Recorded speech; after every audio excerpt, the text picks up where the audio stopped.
nossa família, cuidando daqueles que nós o amamos, e louvamos a Deus porque o Senhor, Ele tem protegido a nossa vida e a vida de todos aqueles que estão sob o receio desta pandemia, que é o coronavírus. Mas eu acredito que o Senhor está no controle de todas as coisas. Amém? Eu quero trazer uma palavra da parte de Deus neste final de noite. Já estamos encerrando mais um dia e iniciando um raiar de um novo dia. Então eu quero compartilhar um texto da Bíblia Sagrada para os irmãos e depois nós iremos fazer uma oração, pedir que o Senhor venha nos ajudar e venha estar com as suas mãos estendidas sobre a nossa casa, sobre a nossa parentela. Amém? Você que tem um exemplar da Bíblia Sagrada aí na sua casa, pegue ela comigo e abra no segundo livro da Bíblia Sagrada, o livro do Êxodo, capítulo de número 29. E eu gostaria de ler com os irmãos 3 versículos, o versículo 19, 20 e 21. Êxodo, capítulo 29, versículo 19, 20 e 21. Eu quero trazer uma reflexão da parte de Deus sobre os 3 segredos de um sacerdote. Tomou a sua Bíblia na sua casa? Abriu no livro do Êxodo? Então vamos ler a partir do versículo de número 19, que nos diz assim: Depois tomarás o outro carneiro, e Arão e seus filhos porão as mãos sobre a cabeça do carneiro, e degolarás o carneiro, e tomarás do seu sangue, e o porás sobre a ponta da orelha direita de Arão, e sobre a ponta da orelha direita de seus filhos, como também sobre o dedo polegar da sua mão direita, e sobre o dedo polegar do seu pé direito, e o resto do sangue espalharás sobre o altar ao redor. Então tomarás do sangue que estará sobre o altar, e do azeite da unção os espargirás sobre Arão e sobre as suas vestes, e sobre seus filhos, e sobre as vestes de seus filhos com ele, para que ele seja santificado, e as suas vestes, e também seus filhos, e as vestes de seus filhos com ele. Amém, queridos?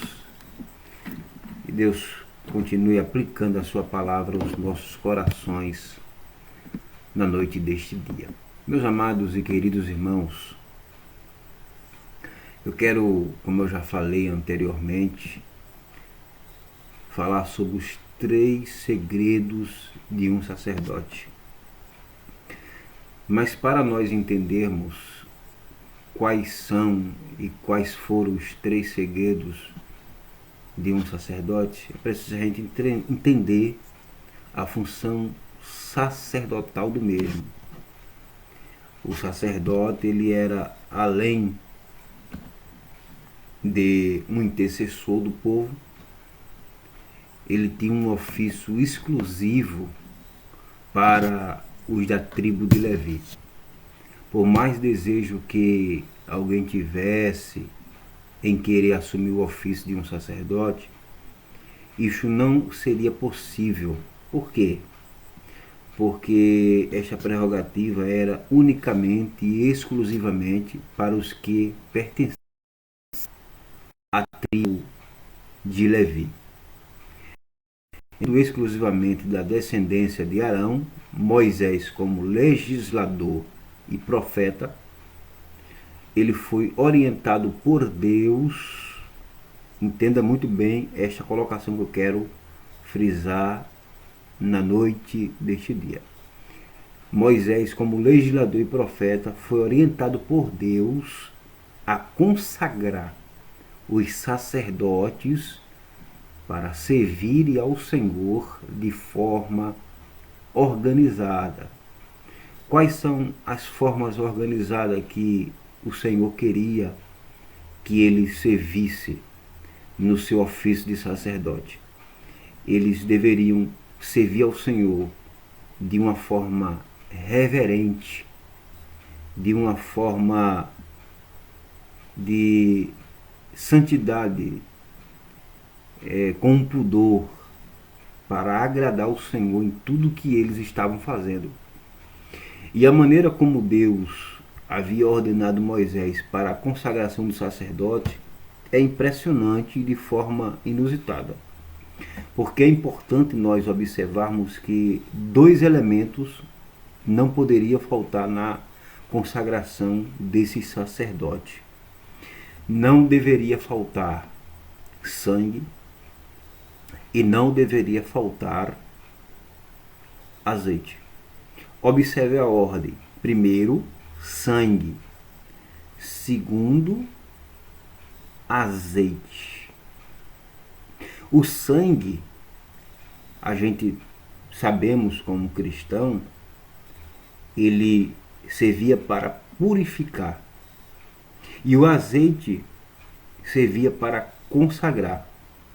Então, ninguém podia e ninguém pode ser consagrado sem antes ter sido purificado. Quando você aceitou Jesus, quando eu aceitei Jesus, primeiro a gente foi purificado com o sangue de Jesus. E em segundo lugar, a gente recebeu a unção dos santos, que é a consagração, ou seja, nós passamos a fazer parte do rol daqueles que estariam para serem santificados por Deus, estariam sendo reservados para servir ao Senhor na evangelização, na cooperação do trabalho do Senhor, na escola bíblica dominical, no louvor, na direção de algum órgão na igreja, no círculo de oração. Qualquer trabalho na igreja, para você passar para receber uma consagração, primeiro você teria que ser purificado. Era mais ou menos assim que se via o sacerdote naquela época. E aplicando para os dias de hoje não é diferente. Não é diferente. Então, três coisas nós aprendemos com o sacerdote, ou três segredos nós aprendemos na vida de um sacerdote. Primeiro, o sacerdote ele deveria ter sangue na orelha. O que isso significa? Ter sangue na orelha. Significava que eles deveriam estar de prontidão para ouvir. Aí quem sabe você me diz, mas ouvir o que, irmão? Ouvir a palavra de Deus. Ouvir a revelação de Deus. Ouvir a profecia bíblica. Quando você abre a sua Bíblia em Romanos capítulo 10, versículo 17, você vai encontrar o apóstolo Paulo dizendo: de sorte que a fé é pelo ouvir, e o ouvir pela palavra de Deus. Então eles deveriam ter sangue na orelha, porque isso fala de prontidão, eles deveriam ouvir a voz de Deus. Uma outra coisa, porque eles deveriam ter sangue na orelha, era para ele ouvir a voz do Senhor. Quem não lembra aqui do menino Samuel, quando esteve no templo perante o sacerdote Eli, no capítulo 3 e o versículo 10, a Bíblia diz que o Senhor chamou o menino Samuel por 2 vezes. E na terceira vez ele entendeu que não era o sacerdote ali que estava lhe chamando, mas era unicamente e exclusivamente a voz de Deus bradando dentro do seu apogeu, chamando o menino para lhe consagrar. Então, o sacerdote, o primeiro segredo que ele tinha era sangue na orelha direita, para ele ouvir a palavra de Deus e para ele ouvir a voz de Deus. O apóstolo Tiago, no capítulo 1, versículo 19, está escrito: ouvi as queixas do povo e levai-as a Deus.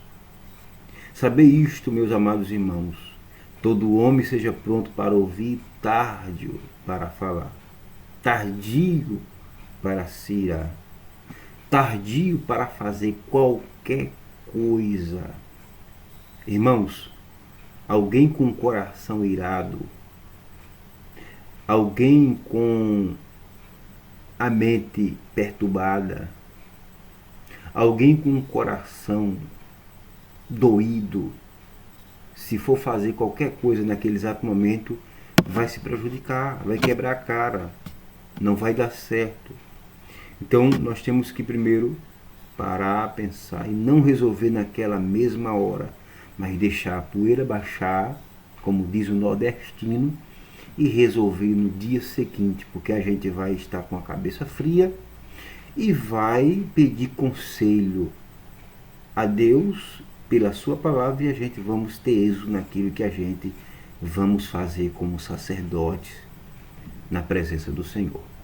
Então, o primeiro segredo, sangue na orelha. Sangue na orelha significa prontidão para ouvir a palavra de Deus, para ouvir a voz de Deus. O segundo segredo que o sacerdote tinha, ele tinha sangue na mão. O que é ter sangue na mão? Ter sangue na mão significa ter disposição para servir. E se nós observarmos à luz da Bíblia, a gente vai encontrar no Salmo de número 100, versículo 12, que o salmista Davi disse: servi ao Senhor com alegria, apresentai-vos a Ele com cântico. Você tem que se apresentar ao Senhor com sangue na mão, pronto para servir com alegria, com disposição, com devoção ao Senhor. O salmista, no Salmo 27, o versículo 4, ele diz: uma coisa pedi ao Senhor e a buscarei, que possa morar na casa do Senhor todos os dias da minha vida, para contemplar a formosura do Senhor no seu templo e aprender com Ele. Você não deve somente ter devoção, ou ter prontidão, ou ter alegria para buscar o Senhor, mas você deve ter também um ingrediente que faz parte deste sangue na mão, que é o que está escrito em Hebreus capítulo 6, versículo 10. O escritor aos Hebreus diz assim: porque Deus não é injusto para se esquecer da vossa obra e do trabalho da caridade que para com o seu nome mostraste, enquanto serviste aos santos e ainda serviste. Deus sabe que você tem amor para fazer a obra do Senhor. Este é o segundo segredo. Mas para a gente concluir o terceiro segredo de um sacerdote, além dele ter sangue na orelha direita, além dele ter sangue na mão direita, ele deveria ter também sangue no pé. O que isso significa? Ter sangue no pé significa ter força. Ter sangue no pé significa ter direção para caminhar. E caminhar como, meus irmãos? Caminhar de cabeça erguida. Caminhar realizando a obra de Deus. Caminhar em direção ao alvo. Quando eu me lembro do Salmo 110 e o versículo 7, eu vejo o salmista Davi expressando, dizendo: pelo caminho descendar-te-á no ribeiro e prosseguirá de cabeça erguida. Quando eu me lembro do Evangelho de João, eu foco no capítulo 4, versículo de número 34, que de Jesus dizendo-lhes, disse: a minha comida é fazer a vontade daquele que me enviou e realizar a sua obra. Quando eu me lembro desta expressão ter sangue no pé, eu me lembro do que Neemias, no capítulo 6 e o 3, ele diz que ele estava fazendo uma grande obra, de modo que ele não poderia descer. Quando eu me lembro que nós, como sacerdote, temos que ter direção e alvo, eu me lembro do que Paulo escreveu aos Filipenses no capítulo 3, versículo 14. Ele nos diz: irmãos, quanto a mim, não julgo que o haja alcançado, mas uma coisa faço, e é que, esquecendo-me das coisas que atrás ficam e avançando para que estão diante de mim, prossigo para o alvo, pelo prêmio da soberana vocação de Deus em Cristo Jesus. E eu concluo essa palavra sobre esses 3 segredos de um sacerdote, dizendo que sejamos bons sacerdotes naquilo que ele tem nos confiado, naquilo que ele tem nos dado, naquilo que ele tem depositado em nossas mãos, naquilo que ele tem depositado na nossa mente, nos nossos ouvidos espirituais, naquilo que ele tem depositado nos nossos pés, que possamos servir da melhor maneira possível, com toda a nossa devoção, adoração, amor e dedicação na sua obra, sabendo que nós estamos agradando não ao homem aqui na terra, mas nós estamos agradando unicamente ao Deus Todo-Poderoso. Amém? Deus abençoe, que o Senhor Jesus venha nos abençoar, nos guardar, que possamos interceder neste momento por todos os nossos conterrâneos, por todos os nossos irmãos, não somente em Alagoas como Pernambuco, mas em todos os estados brasileiros, no mundo inteiro, irmãos, por essa pandemia que está aí assolando o mundo. O mundo está em desespero, está em pânico, está em aflição, mas que possamos orar neste momento para Deus guardar, assim como o sangue serviu para guardar os hebreus das pragas do Egito, quando eles passaram nos umbrais das portas, a marca do sangue, e o anjo da morte veio para destruí-lo, que viu a marca do sangue, passou de largo e destruiu os ímpios, aqueles que não amavam a Deus, que faziam o mal. Deus também pode nos guardar, nos livrar de todo o mal. Amém? Vamos orar neste momento. Curva a sua cabeça, feche os seus olhos onde você está e vamos falar com Deus, agradecendo a Ele por esta palavra e por mais um dia que passamos na sua presença. Querido Deus e eterno Pai, Senhor da glória, Senhor Todo-Poderoso, nós queremos, ó Deus, te suplicar, te pedir pelas famílias brasileiras, por todos aqueles, Pai, que estão longe e perto. Eu não peço somente pelos meus, peço também por todos, Senhor, sem exceção. Neste momento não está incluído somente aqueles que procuram te agradar, mas aqueles também que são falhos, que são imperfeitos, que muitas vezes têm te entristecido, Senhor, que muitas vezes não tem te agradado, mas livra eles, Pai. Guarda ele com a menina dos teus olhos. Não deixe, Pai, que esta pandemia, este vírus venha atingir as suas vidas, mas que o Senhor proteja, guarde, livres de todo o mal que nós te pedimos em nome de Jesus. Queremos te agradecer por mais um dia que o Senhor tem nos concedido. Permita, Senhor, nós fazer parte de um novo dia, este dia que o Senhor tem nos dado, para que possamos estar firme e constante na tua obra, te servindo independente de qualquer situação. Deus amado, Deus querido, nós assim te pedimos e já queremos te agradecer em nome de Jesus. Deus abençoe a todos, que possamos ficar na paz do Senhor e que tenhamos uma ótima madrugada e um ótimo início de dia na presença do Senhor. Amém? Deus abençoe a todos, em nome de Jesus.